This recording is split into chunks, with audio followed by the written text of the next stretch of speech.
दोस्तों, हिंदुस्तान में किस अमूमन जब कोई फिल्म आती है तो उस पर एक नई बहस की शुरुआत हो जाती है और कई बार यह बहसें आयोजित प्रायोजित भी होती हैं। लेकिन इस बार महात्मा ज्योतिबा फूले की एक फिल्म आई है और उस फिल्म के खिलाफ एक जबरदस्त माहौल बनाने की तैयारी होती हुई नजर आ रही है। उस फिल्म का 7 अप्रैल को ही उसका सामने आना था, उसकी स्क्रीनिंग होनी थी। लेकिन अब जो खबर आ रही है कि कई विरोध हुए और फिल्म जो है 25 अप्रैल को मार्केट में आएगी। इसी बीच फिल्म प्रमाण बोर्ड सेंसर बोर्ड की ओर से फिल्म को यू सर्टिफिकेट जारी कर दिया गया है। लेकिन इसके साथ ही फिल्म से महार शब्द, मांग शब्द और पेशवा का जो दृश्य है उसे हटाने की मांग की गई है या निर्देश दिया गया है। और इसके साथ ही आरोप प्रत्यारोप का दौर चालू हो चुका है। दरअसल शिवसेना ने जो काफी दिनों तक हिंदुत्व का चेहरा मानी जाती थी, आरोप लगाया है कि फर्नांडिस के दबाव में, ब्राह्मणवादी संगठनों के दबाव में फिल्म सेंसर बोर्ड ने महार, पेशवा जैसे जो विजुअल्स हैं उसे हटाने की का निर्देश दिया है। और इसके साथ ही फिल्म में एक अंश है 3000 वर्षों का शोषण। फिल्म सेंसर बोर्ड ने इस 3000 वर्षों का शोषण को भी हटाने का निर्देश दिया है और इसके बदले में कुछ एक वर्षों का शोषण करने का सलाह दी है। तो इस वक्त हमारे साथ हैं ख्याति लब्ध फिल्म मेकर मेघनाथ जी। मेघनाथ जी के बारे में मैं बता दूं कि कई चर्चित फिल्मों के मेकर रहे हैं, जिसमें है विकास बंदूक की नोक से, नाची से बाची। नाची से बाची रामदयाल मुंडा जी की जीवनी पर आधारित है और विकास बंदूक की जो नोक है और विकास की कितनी विरूपताएं होती है, विकास के कितने संदर्भ होते हैं, उस पर आधारित है। उसी तरह गांव छोड़ब नहीं और लोहा गर्म है जैसे इनके चर्चित फिल्म रहे हैं। तो मेघनाथ जी, आपका बहुत बहुत भारत मित्र के चैनल पर स्वागत है। हाँ, ये जो आप बोल रहे हैं कि सिनेमा जो ज्योतिबा फूले पे आ रहा है, मैं उसी के लिए बोलना चाहता हूँ कि अभी पिछले कई वर्षों से, 10 वर्षों से पॉलिटिकली सब्जेक्ट को लेके फिल्म बनाना हुआ है। और आरएसएस बीजेपी का जो सरकार है, उन्होंने वो कैंपेन फिल्म के रूप में केरला स्टोरी, कश्मीर फाइल और एक के बाद ला रहे हैं। उसमें अपना तरीके से अपना चीजें रख रहे हैं। ज्योतिबा फूले के ऊपर में जो ये हो रहा है, कोई महार और इसको ये 3000 वर्ग का संघर्ष, ये सब जो बात है, ये सब को थोड़ा देर के लिए रखी जाए, बाहर रखा जाए। ज्योतिबा फूले के जैसे व्यक्तित्व, सावित्रीबाई फूले के जैसा व्यक्तित्व माने भारतीय इतिहास में, कम से कम शोषित लोग के इतिहास में, शोषित आंदोलन के इतिहास में बहुत, मैं ज्योतिबा फूले को तो कार्ल मार्क्स का कंटेम्पररी मानता हूँ। कार्ल मार्क्स का कंटेम्पररी मानता हूँ क्योंकि ज्योतिबा फूले शोषण का एक वैज्ञानिक विश्लेषण करने की कोशिश कर रहे हैं। गुलामगिरी उसका है। और कार्ल मार्क्स भी कैपिटल लिख रहे, मैनिफेस्टो लिख रहे, वो शोषण का साइंस को खोजते। शोषण का साइंस क्या है, तो दोनों शोषण का साइंस को, एक तरफ दास कैपिटल और दूसरे तरफ गुलामगिरी, एकदम मैंने सब ऐसे करके नहीं, मैंने कंटेम्पररी कितना, मैंने एक ही तरीके के लोग हैं। और गुलामगिरी की तो आप यहाँ पर देखेंगे, मैं सबसे बड़ा के जो अभी तक क्या विरोध हो रहा है, क्या नहीं हो रहा है, मगर मैं आपको जो बोलता हूँ, देखिए कि ज्योतिबा फूले दलित समाज के लिए लड़ाई कर रहे हैं, मगर खाली दलित समाज के लिए नहीं करते। वो विधवा ब्राह्मण विधवा जो है महिला, उसका भी ऊपर में ब्राह्मण लोग शोषण कर रहे हैं। बोले विधवा ब्राह्मण लोग के पक्ष में वो उतर रहे हैं। किस तरीके से उतरे? ज्योतिबा फूले नाई लोग का यूनियन की है, नाई लोग का यूनियन के, सुनो मजेदार, नाई लोग का यूनियन के। और 9 लोग का क्या डिमांड है मालूम है? कि हम लोग विधवा लोग का, महिला विधवा का माथा मुड़वाएंगे नहीं। और तुम पेशवा, तुमने अगर अपने हाथ से कर दिया तो तुम्हारा दाढ़ी बाल हम नहीं बनाएंगे। नहीं बनाए। तो देखो, महिला महिला एक अलग तरीके से शोषित है। वो ब्राह्मण घर की भी है तो शोषित है। हाँ, वो विधवा हो जाती है, उनका सेक्सुअल एब्यूज होता है। हाँ, तो ऐसे समय पे ज्योतिबाराव फुले और सावित्रीबाई फुले, वो विधवा लोग का जो अवैध संतान, उसका डिलीवरी अपने घर में कराए हैं ज्योतिबा फुले। ज्योतिबा फुले। और इस तरीके से ज्योतिबा फुले ने अपने जो एक बच्चा को गोद लिया था, उस तरीके से घर में जो डिलीवरी हुआ है, उस बच्चे को अपना गोद लिया था। ये आज के दिन की हम लोग समाज सुधारक वाले लोग भी इसमें नहीं जाते। जहाँ ज्योतिबाराव फुले गया तब ज्योतिबाराव फुले बोल रहे हैं, जैसा अंबेडकर बोलते हैं कि शिक्षा ही हमको मुक्ति दिलाएगा, उस तरह ज्योतिबाराव बोलते शिक्षा हमें मुक्ति दिलाएगा। और पहला महिला लोग का स्कूल ज्योतिबाराव फुले और सावित्रीबाई फुले निकालते हैं। तो ये जो ज्योतिबा फिल्म में वो दृश्य भी है कि सावित्रीबाई फुले जा रही हैं, उन पे गोबर फेंका जा रहा है, इसका भी विरोध हो रहा है काफी ब्राह्मणवादी संगठनों के द्वारा। अगर तुमने गोबर फेंका है तो तुम फेंका है भाई। हाँ, हाँ, ब्राह्मण अगर जनाऊ पहनता है तो जनाऊ पहनता है। अब मेरा जनाऊ क्यों दिख गया? अरे तुम पहनता है, तुम्हारा जनाऊ दिख जाएगा भाई। हाँ, तो तुमने गोबर फेंका है तो दिख जाएगा, उससे क्या है? हाँ, तो ये जो विरोध है, ये ब्राह्मणवादी लोग के ऊपर में बहुत दिन तक हम लोग ने एकदम तीर में, माने घाव में तीर निशाना करना ना, जहां दुखे। और बहुत सिनेमा में नहीं आ रहा था बहुत दिन बाद। वो सत्यजीत राय का अगर आप देखेंगे सदगति, वो जिस तरीके से किया है, तो ये बहुत दिन बाद आ रहा है। फिल्म मुझे भी देखने का इच्छा है। ज्योतिबाराव फुले का एक सुनिए, जो सिनेमा का विरोध है, तो सिनेमा का विरोध नहीं है कभी। ज्योतिबाराव फुले जो अपना लेख, अपना चीज वो मराठी में किए थे। हमारा आजादी के बाद ये सब मराठी किताब को हिंदी नहीं कर रहे थे कोई। अच्छा, मराठी में दलित लेखन काफी हुआ तब हुआ। और तो हिंदी में ये दलित आंदोलन जब हुआ, तब वो मराठी किताब हिंदी में 90 के दशक में आना शुरू किया। तब हम ज्योतिबाराव फुले का पूरा, आप जिसको बोलते गुलामगिरी, ये सब तब वो ट्रांसलेट के बाद हम देख पा रहे। तो ज्योतिबाराव फुले, मैं सोचता हूँ कि दलित आंदोलन, शोषित आंदोलन के पहला व्यक्तित्व, जिसको बाद के दिनों में अंबेडकर ने उसको आगे बढ़ाया है। तो मेघनाथ दा, शिवसेना और भाजपा दोनों को ही हिंदुत्ववादी चेहरा माना जाता है। आखिर ऐसा क्या हुआ कि महात्मा फुले के मामले में शिवसेना महात्मा फुले का पक्षधर बन गई, और जो वहां के सीएम है फर्नांडिस, उनपे अब आरोप लगा रही है कि वे ब्राह्मणवादी संगठनों को उकसा रहे हैं, और फुले का जो संघर्ष है, फुले की जो विरासत है, उसे पर्दे के पीछे। मैं तो सबसे उलट बोलता हूँ। मैं बोलता हूँ बीजेपी आरएसएस कितना अच्छा संगठन है। कैसा? बीजेपी आरएसएस इतना अच्छा संगठन है कि दूसरा संगठन को अच्छा बना दे रहे।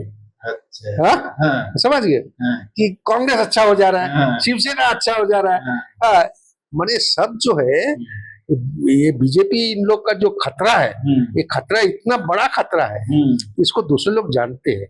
तो अब वो अपना को ये करने के लिए, अपना जगह बनाने के लिए, अब शिवसेना वो हिंदुत्ववादी के अंदर में भी एक अपना अच्छा जगह बनाने के लिए, कांग्रेस अपना जगह बनाने के लिए, दूसरे लोग जगह बनाना, मैं बुरा नहीं मानता हूँ इसे। शिवसेना को आज हम महाराष्ट्र में, शिवसेना को भी हमको अच्छा बोलना पड़ रहा है। तो बीजेपी कितना अच्छा है बोले, देखो तो हमको शिवसेना को अच्छा बोलना पड़ रहा है, हमको जेएमएम को अच्छा बोलना पड़ रहा है, कांग्रेस को अच्छा बोलना पड़ रहा है। तो बीजेपी से अच्छा कोई है? समझ रहे? बीजेपी का दबाव है, जिसके चलते इन लोग को भी। तो ये बीजेपी जो है, आरएसएस बीजेपी संगठन के रूप में तो इन लोग तो कमाल का संगठन बना के रखे।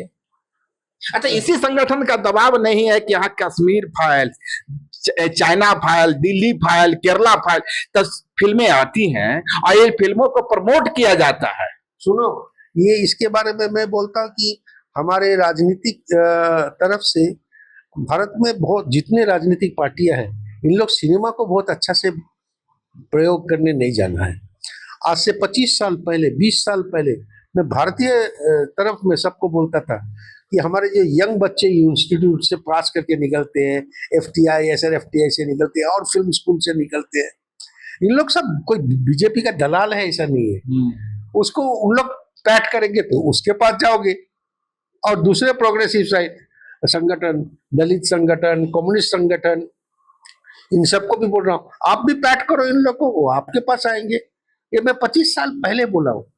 हाँ, और आज देखो ये इन लोगों को पैट जो कर रहा है, पैट मतलब क्या, अपना लिए अपना प्रोपेगेंडा, और फिल्म के ऊपर में प्रमोशन में भी लग रहे हैं, मंत्री जाके देख रहे हैं, दिखा रहे हैं। हाँ, तो अभी आरएसएस बीजेपी कर रहा है तो उसका फसल निकालेगा। और ये जिसको विरोध कर रहे हैं, तो वो जो विरोध कर रहे हैं तो उन लोग को भी दो चार ही।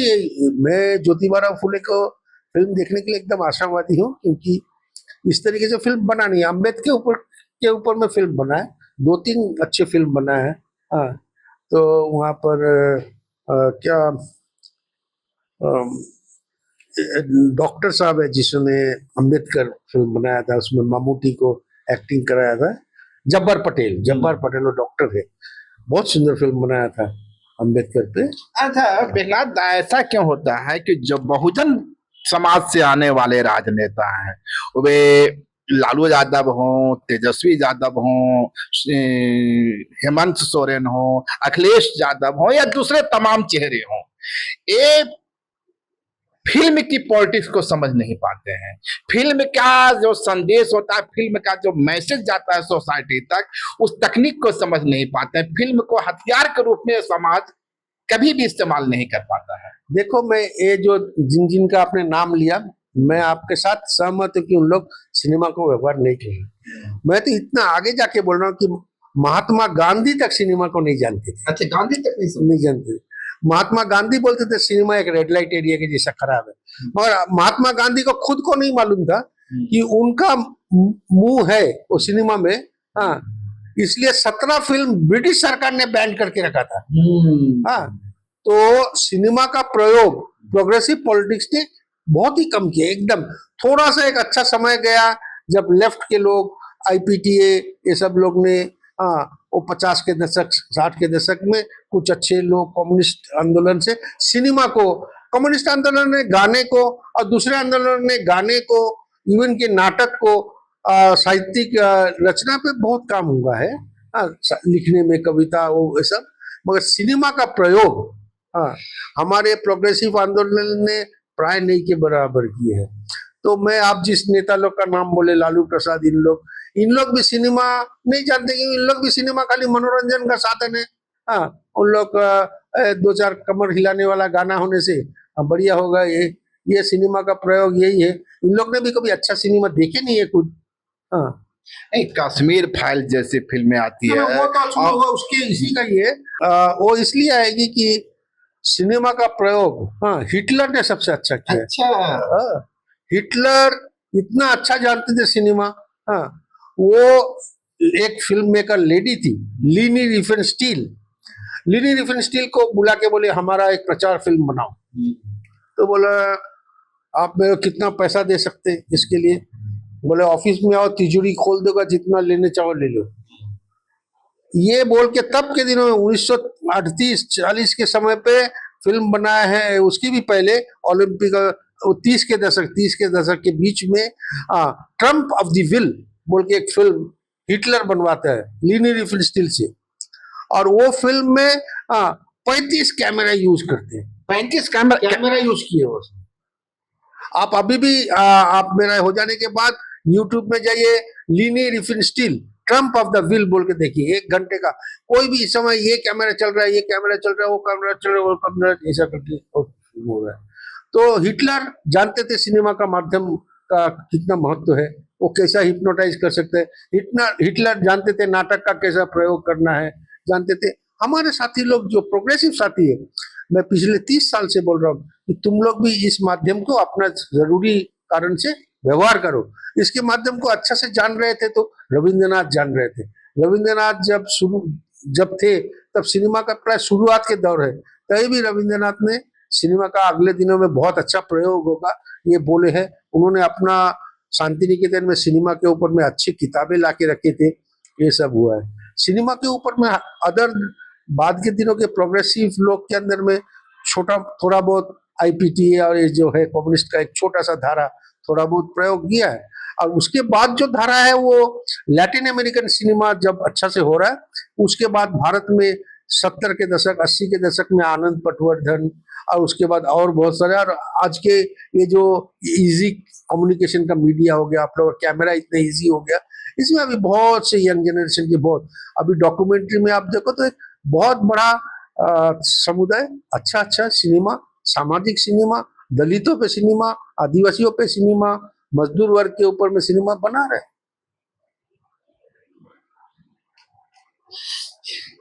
मैं सवाल इसलिए कर रहा था आपसे, कश्मीर फैलाती है उसे एक पार्टी विशेष के लोग उसको प्रमोट करते हैं, उसके लिए टैक्स फ्री होता है, टैक्स फ्री की मांग की जाती है, टैक्स फ्री कर भी दिया जाता है।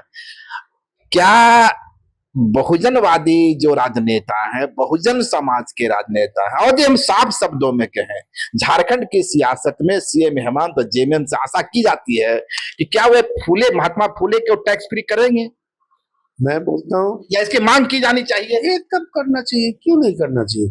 बात है कि सिनेमा का माध्यम कितना जरूरी है लोग के पास ले आने का, इसका ताकत को जब हमारे झारखंडी राजनीतिक पॉजिटिव, मैं हेमंत सोरेन को पॉजिटिव राजनीतिक धारा मान रहा हूँ, हाँ, तो हमारे पॉजिटिव राजनीतिक धारा जो है, इन लोग जिस दिन इसका शक्ति को जानेंगे तो इसको टैक्स फ्री करना और इसके प्रमोशन करना, इसको अपने तरीके से दिखाने का बंदोबस्त। एक फिल्मकार के नाते मेघनाथ दा क्या इस बात का मांग करेंगे कि हेमंत सोरेन इस फिल्म को टैक्स फ्री करें?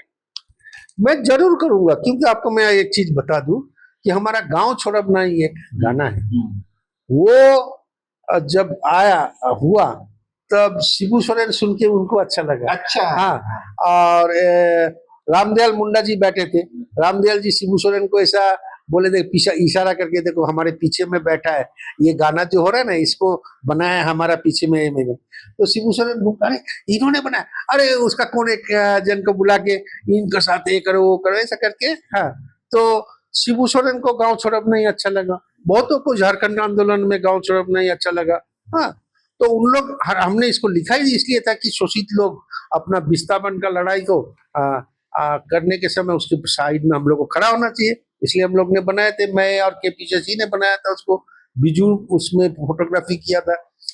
तो हमारे जब ये पॉजिटिव पॉलिटिकल फोर्सेस जो भी हो गए, लेफ्ट है, अभी तो कांग्रेस भी है, और अभी तो कांग्रेस भी है ना, ये बोलना जरूरी है, ये बोलना जरूरी है, क्योंकि हमारा बहुत समय पे फिल्म्स जो हुआ है वो कांग्रेस रेजिम के विरोध में हुआ है।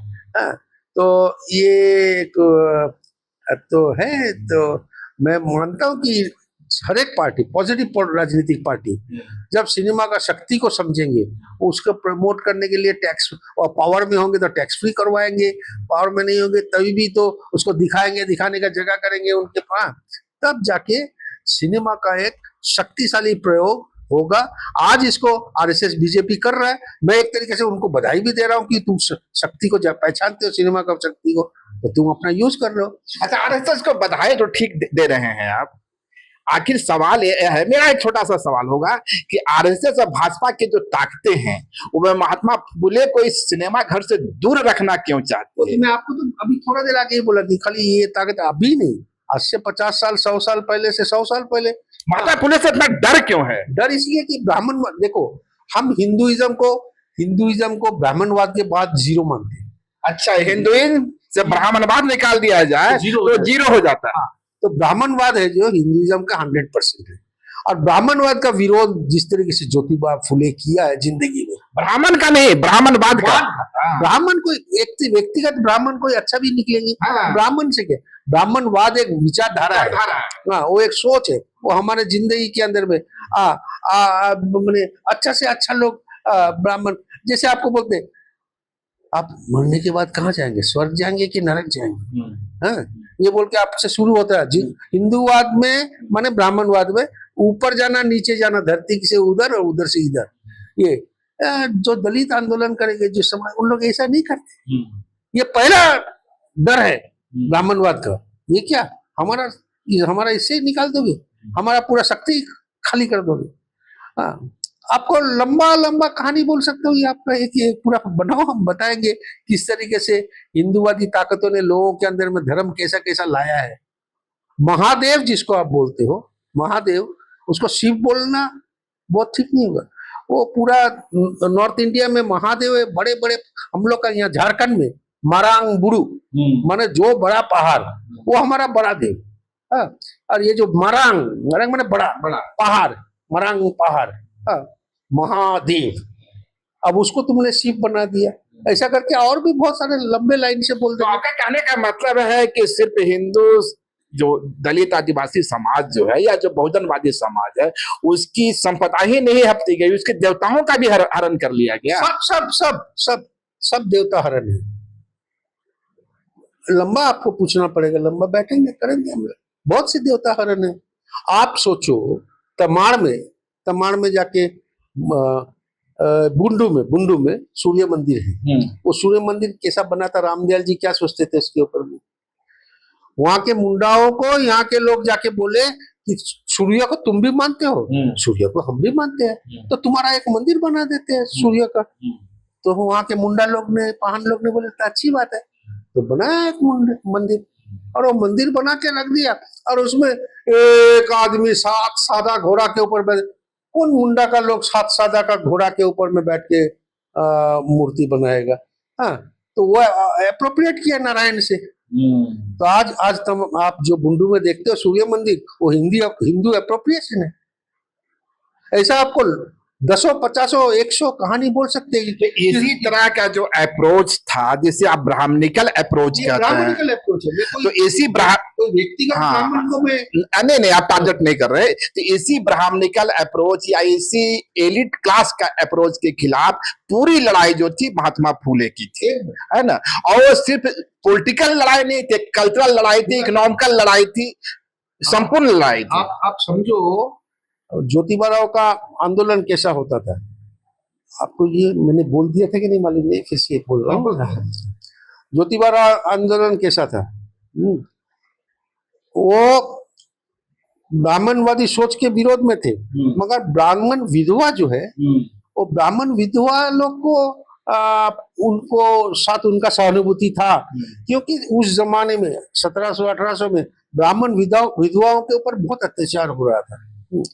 तो कोई विधवा हो जाता है तो उसका माथा मुड़वाना नहीं, तो उन्होंने जो दलित लोग को, उनका ज्योतिबा का जो संगठन था, ग्रास रूट ऑर्गेनाइजेशन, उसका नाम था सत्य शोधक समाज। सत्य का खोज करेंगे।